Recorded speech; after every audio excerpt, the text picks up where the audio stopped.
Hello friends, स्वागत है आप सभी का सीटेट यूनिक वर्ल्ड पर। आज मैं बात करने वाली हूं दोस्तों हिंदी साहित्य से कुछ महत्वपूर्ण प्रश्न हैं और ये प्रश्न आपके यूपी टीजीटी की परीक्षा के लिए बहुत ही महत्वपूर्ण हैं। तो प्रश्न नंबर आपके 4 से शुरू करते हैं। शिवराज भूषण में कितने अलंकारों का निरूपण हुआ है? तो दोस्तों इसमें 105 अलंकारों का निरूपण हुआ है। देखिए व्याख्या में लिखा हुआ है, भूषण द्वारा रचित शिवराज भूषण में 105 अलंकारों का निरूपण है, जिसमें 100 शब्द अलंकार व 5 अर्थ अलंकार के साथ साथ कवत्य, सवैया, छप्पे आदि छंदों में तत्कालीन इतिहास, शिवाजी का चरित्र चित्रण और शिवाजी संबंध प्रसंगों का प्रमाणिक वर्णन है। अगला प्रश्न है आपका 5, निम्न में से कौन सा सात्विक अनुभाव नहीं है? तो दोस्तों इसमें विषाद आपका सात्विक अनुभाव नहीं है। व्याख्या देखते हैं, दिए गए विकल्पों में से विषाद सात्विक अनुभाव नहीं है। सात्विक अनुभाव आश्रय की शरीर से बिना किसी बाहरी प्रयत्न के स्वतः ही उत्पन्न होने वाली चेष्टाएं सात्विक अनुभाव कहलाती हैं। सात्विक अनुभाव दोस्तों 8 प्रकार के हैं: रोमांस, बेपुत, कंप, स्वेद, अश्रुपात, प्रलय, व्यवड़, स्वर भंग और स्तंभ। अब है आपका 6 प्रश्न, बीड़ा पाड़ी में समास है।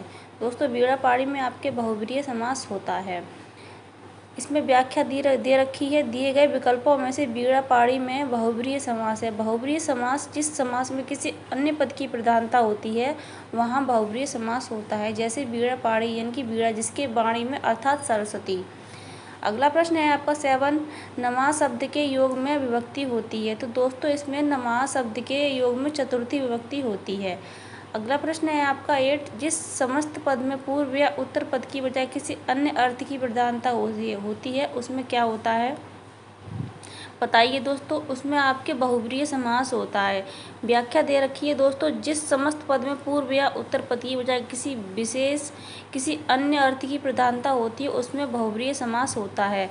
उदाहरण के माध्यम से देखते हैं, गजानन जैसे गज का आनन है जिसका यानी कि गणेश, त्रिनेत्र जैसे 3 है नेत्र जिसके शिव, चतुर्भुज जिसकी 4 भुजाएं जैसे कि भगवान विष्णु, तो जिसमें अन्य पद की प्रधानता होती है वहाँ हमारा बहुब्रीहि समास होता है। अगला प्रश्न है आपका 9, नदी कोस भर टेढ़ी है का संस्कृत में अनुवाद होगा। तो इसमें आपका 3rd प्रश्न सही होता है, नदी क्रोशः कुटिला। दिए गए विकल्पों में से नदी कोसा भर टेढ़ी है, इस वाक्य का संस्कृत अनुवाद नदी क्रोशः कुटिला होगा। अब आपका प्रश्न 10 है, खुली आँखों का सपना यात्रावत के लेखक कौन है? तो मरुधर मृदुल हैं। अगर आपको वीडियो अच्छा लगे तो दोस्तों चैनल को सब्सक्राइब करें, बेल आइकन पर क्लिक करें, जिससे हम ऐसे ही वीडियो आपके लिए लाते रहें। Thank you.